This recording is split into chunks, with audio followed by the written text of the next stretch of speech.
All right, we're back with Dexter, New Blood, episode 9. We've only got one more left to the finale. Before we get into this, check out the new background. It's 2022. I just want to do something different, something a little crazier. Also, like the video, subscribe to the channel. Check out the links below if you want to learn about some merchandise. I've got some Dexter New Blood shirts on there, all kinds of other stuff that you can check out as well as the other videos. And now, spoiler alert, we're going to talk about some stuff that went down.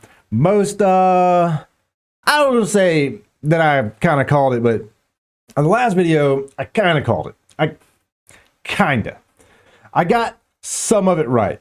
I predicted that Dexter and Harrison would take out Kurt together. But I thought that Kurt would actually get his hands on Angela. I thought that would happen, and that would be the instigator. But it wasn't. So this episode was pretty big. I think it's the biggest clue that we might see a season 2. Like they're going to leave it open for a season 2.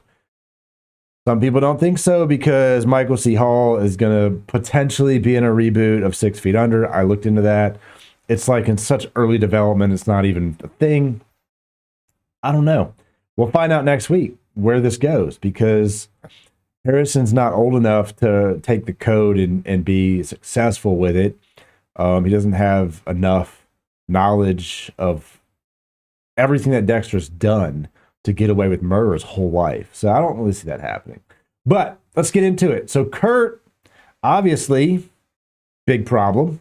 And Angela is a big problem. Angela is putting a lot of pieces together here on Dexter being the Bay Harbor Butcher.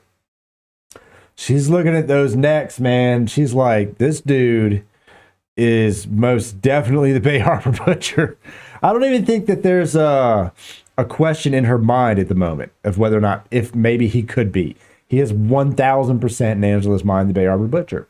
And how do you confront someone like that? You're like, there's going to be zero evidence, first of all, of that. So the only thing that she has right now is ketamine purchase connected to ketamine kind of in that guy's neck, part of his talk screen. He had a run-in with one of the drug dealers, but you can't say he had a run-in with both. So her evidence is real sketchy, and then connecting to the Bay Harbor Butcher is really just a matter of her YOLOing on it and going, you have to call him out on it because nobody else is going to put those pieces together. Maybe they'll bring back in like Batista. Maybe they'll call it Batista or something. I don't know. The whole show, this whole 10 episodes happens within a 2-week time frame, which is not that much time to tell a story and have that many moving parts. So I don't think they're going to really get to all of that. And then to reopen something like the Bay Harbor Butcher case in Miami after that much time doesn't really make sense. But it does make sense to put the doubt in her mind. Now, let's move away from that for a second.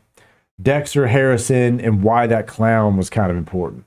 It's telling the story of really the first person he stalked and killed, as far as we know, which was this clown character, and why it was important to Harrison to go over it. Because like people are like, well, what's up with the clown? What's the reference? I don't think there was anything really important in it other than the fact they had to pick somebody, maybe an example that was really bad, right?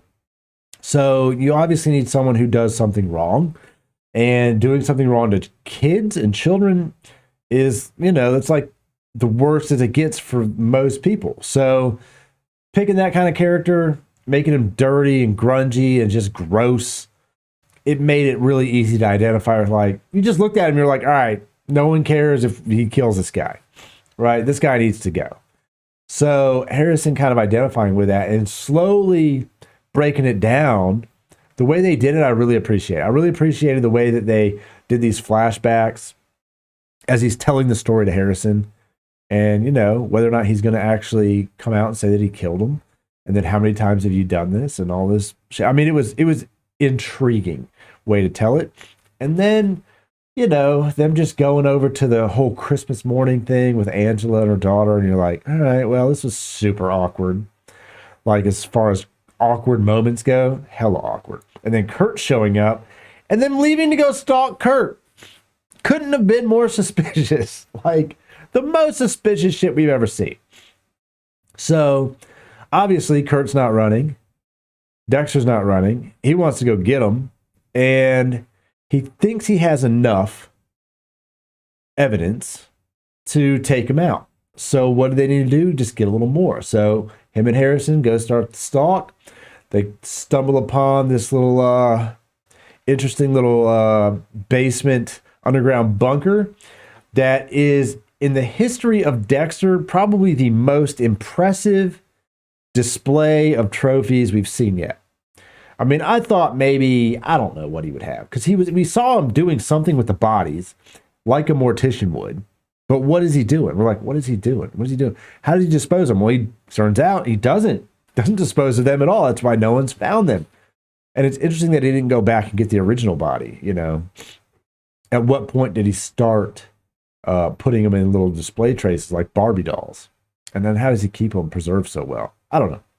All that doesn't really matter. But Kurt going out after Dexter, lighting the cabin on fire, waiting for him to come out and realize he's not coming out, and then Dexter being like, oh, surprise, and getting him a little trap in there.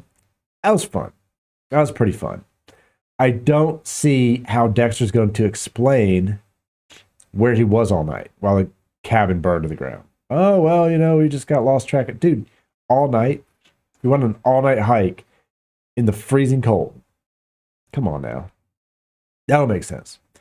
Angela also got the letter at the end saying that Jim Lindsay killed Matt. So that's a problem with the screws.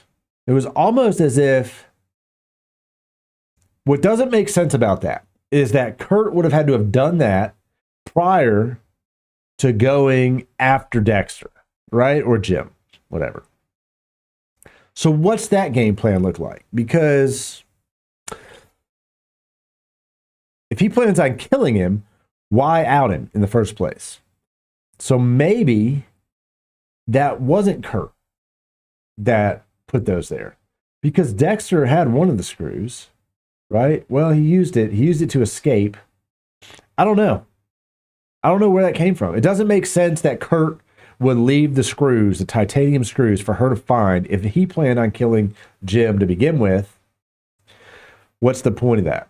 It's almost like there's another player out there who's like, okay, I figured this out. I don't know. We'll have to wait and see where that comes. But the big shocker walking down the hallway was that the Mary fucking kill lady at the end of the hallway. That was a pretty... And I was like, man, when did he get her? They didn't show none of that. So obviously she hasn't been on the show, and Angela's looking for her. There she is. So now how do they transition, right? They've already gotten rid of Kurt completely, which I don't think they should have done. But they did. Kurt's gone. There's no evidence of Kurt. How do they now get someone to go find all those girls? How do you point them in that direction? I don't know. I don't know where this goes. Next week's going to be crazy. There's obviously someone still after Dexter. He might be on the run. I don't know. I don't know if it's going to be Angela. Such a small town, like, for her to go after him. There's got to be somebody else out there. And there was some comments saying they think the billionaire oil tycoon is kind of behind the Caldwell enterprise, and maybe he's pulling some strings, but we haven't seen him in any way for a while. It doesn't make sense. I don't know. I don't follow that. I don't know. I do think that in some way, shape, or form, Angela meets her demise. I think Angela, she dies. I think it sends Jim off the rails. And I think for season 2, it would obviously be Harrison and Dexter in a new place. They're going to have to leave Iron Lake. They can't stay there. But we'll see what happens. We got just 6 days away. Let me know what you think. It's not going to be many teasers, man. The trailer wasn't really that forgiving to us. So let's see where it goes. Like, comment, subscribe to the channel, and I'll see you next week.